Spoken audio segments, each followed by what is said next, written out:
Good morning, Year 6, and welcome to today's maths lesson, where we are going to be looking at finding prime numbers. So by the end of the lesson, you should be able to understand the terms prime number and composite number, to use divisibility rules, and to also find prime numbers. Now remember, a prime number is a whole number that can only be divided by itself and 1.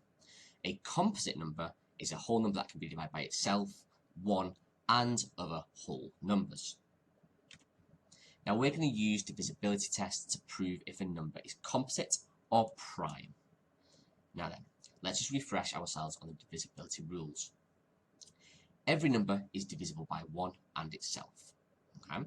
So every number will be divisible by 1.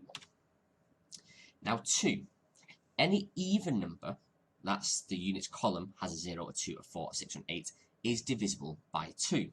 So any number that ends in, let's go with 368. Any number that is an even number, ends in 0, 2, 4, 6, or 8, is not a prime number. Same as if I had 4,967,326. It doesn't matter. It is an even number. It ends in a 6 in the units column. That means that it's divisible by 2. So every even number is divisible by 2.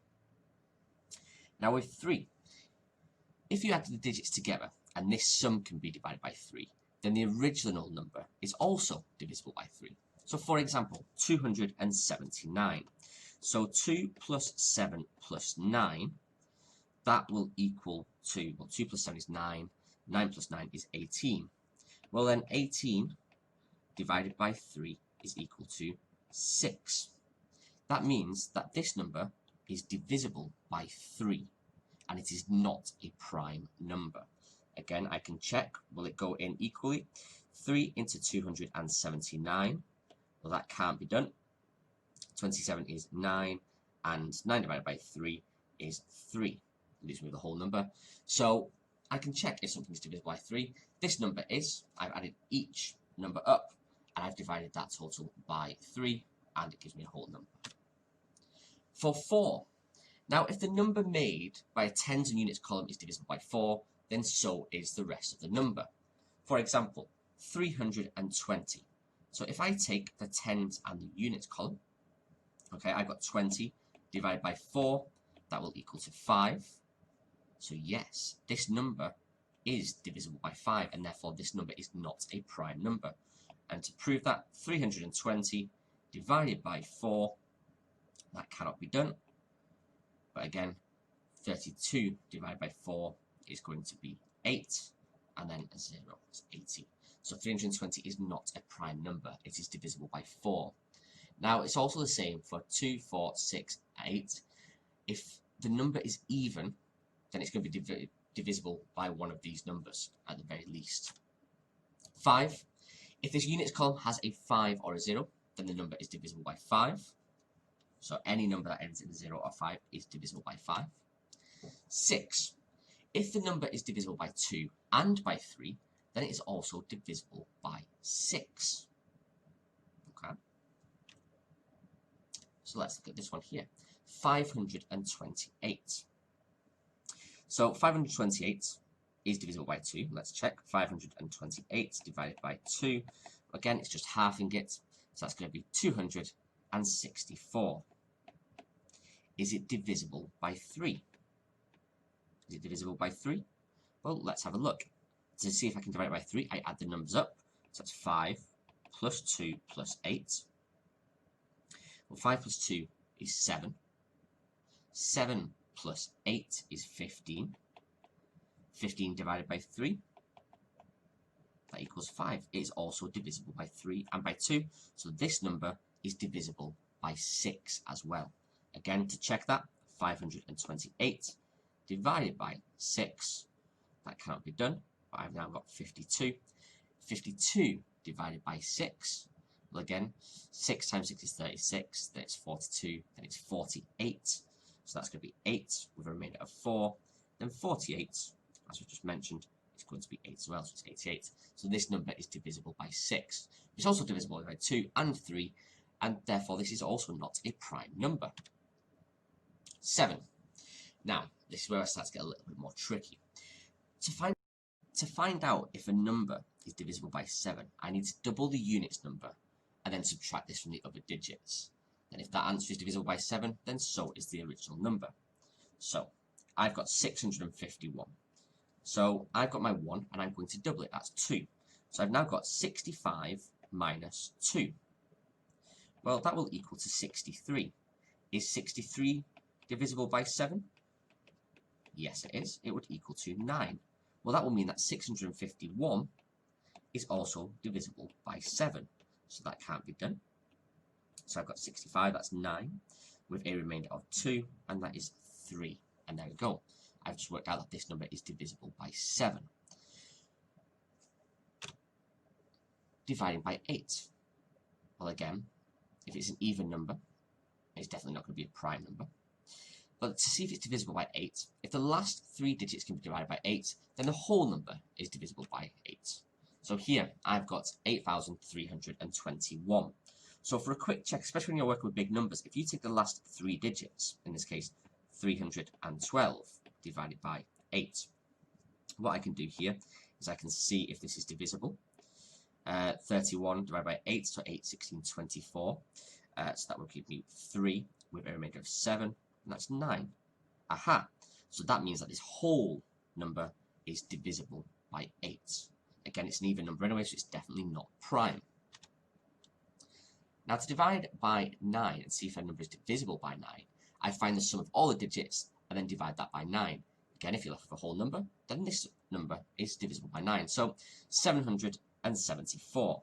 So I add them all up. 7 plus 7 plus 4 is equal to 18. 18 divided by 9 is equal to 2. So yes, this number is going to be divisible by 9. Again, it's not going to be a prime number. To show that, 774 divided by 9, that cannot be done equally. I've then got 77. So I've got, again, the closest one I can get to there is going to be 72, which is 8, with a remainder of 5, and then 54 is, of course, 6, 86. Okay, so this number is divisible by 9.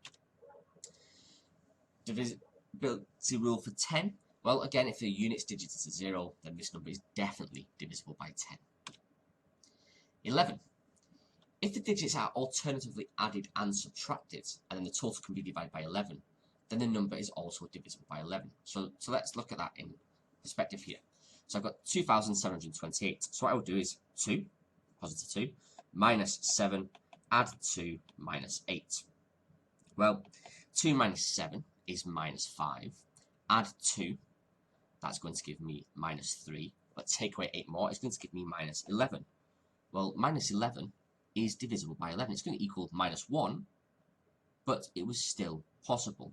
So this number is divisible by 11. Again, to prove that, 11. And how many times is that going to 2,728? Well, it can't be done there. That will be 2 with a remainder of 5. That will be 4. I'm going to 44 with a remainder of 8. And then that one would be 8, 248. Voila. And divisibility rules for 12. If the number is divisible by 3 and 4, then it's also divisible by 12. Okay? So there are some divisibility rules that can help you to work out if a number is a prime number or not. You can use some of these to see if it's divisible. If it is not divisible by any of these, then it is highly likely that it is going to be a prime number. Well, let's have a little look at putting this into action to try and find some prime numbers. So here I've got 17,962. Is this a prime number or a composite number? Well, straight away I can obviously rule out 1 because that's going to go in there. Now, the first one to look at, the very first thing to go, is it an even number? If it is an even number, 2. So yes, it's an even number, which means it's definitely going to be divisible by 2 and potentially even 4 or 6 or 8. Okay, so this is a composite number. It is definitely not a prime number. Okay, this one is definitely divisible by 2 and potentially other numbers as well. Now then, let's have a look at this number here. Is this a prime number? Again, get rid of 1 because it's definitely going to be there. Well, let's first of all ask ourselves the first question. Is it an even number? The units is a 7, so it is not an even number. Well, that's going to rule out it's not going to then be divisible by 2, 4, 6, 8. Does the units end in a 0? So no, so I can't do that by 10 either. What about 5? We'll go through the easy ones first. Doesn't end in a 5 or a 0, so can't be divisible by 5. Again, think about 12, 24, 36. It's going to always be an even number, so that can't be done. So that leaves me with 3, 7, 9, and 11. Okay then, so let's do our divisibility tests. So let's see, is it divisible by 3? Well, to see if something is divisible by 3, I use my divisibility rules. And that's when I need to add all the numbers together and see if that divides by 3. So 1 plus 4 plus 7 plus 9 plus 7. And that will equal 2. Well, 1 plus 4 is 5, plus 7 is 12, plus 9 is 21, plus 7 is 28. So it's 28. 28 divided by 3, can that be done equally? No, it cannot, because it will be 9 remainder 1, or 9 and a third, or 9.3333. So it is not divisible by 3. Let's see. Let's go with 9, because that's the next easiest one there. So is it divisible by 9? 9, like 3, I add them all up, and I see if it's divisible by 9. Well, I just added them up in the question before, so it's 28 divided by 9. Is it possible? Nope, because it's going to give me a similar answer as above. It's going to give me 3 remainder 1, or 3.33, or 3 and a third. So it's not divisible by 9 either. Okay, you can see the link between 3 and 9 there as well. That leaves me with 7 and 11. So to find out if it's divisible by 7, remember our divisibility rules. What I'm going to have to do is take my last number, my last units number, okay, here, take my 7, and I am going to double it. That will give me 14. I can then subtract it from the rest and see if that is divisible by 7. Now at this point it might just be easier to work out your actual division, okay, with a number this big. So I'm going to go straight in and just go with 14,797. And is that divisible by 7? That cannot be done. 14 is 2 with no remainder. 7 divided by 7 is 1. 9 divided by 7, that is 1 with a remainder of 2. That leaves me with 27, 7, 14, 21. So that will give me 3 with a remainder of 6. So no, it is not divisible by 7. And for 11, as we've just discussed today, my rules for divisibility for 11 would be to do the first number minus the second number, and then add, then subtract, then add, then subtract. So 1 minus 4 plus 7 minus 9 and plus 7. 1 minus 4 is minus 3. Add 7. That is going to give me 4. Minus 9 is going to give me minus 5. Add 7 is going to give me 2. 2 divided by 11. Nope. It's not going to work equally. So therefore, is this number prime? I can safely say that yes, this number is going to be a prime number. So 14,797 is a prime number. I've used my divisibility rules to check. Now, did you know the largest known prime number was found in December 2017? It has got 23,249,425 digits. And here are the first 120 digits of that number. Okay, so it's a huge number. You can see how far this goes. Now then, you are going to complete the prime number worksheets that have been sent to your parents. They're also there on Google Drive. Send your work to me as soon as it's finished, but definitely before 3 p.m. And remember, the help sheet there with the rules of divisibility are on the first page. And you can also remember the 11 and 12 from the work we have just done. We'll be going through this in a bit more detail this morning in our Skype session, so I look forward to speaking to you then. Thank you very much, and goodbye, yes.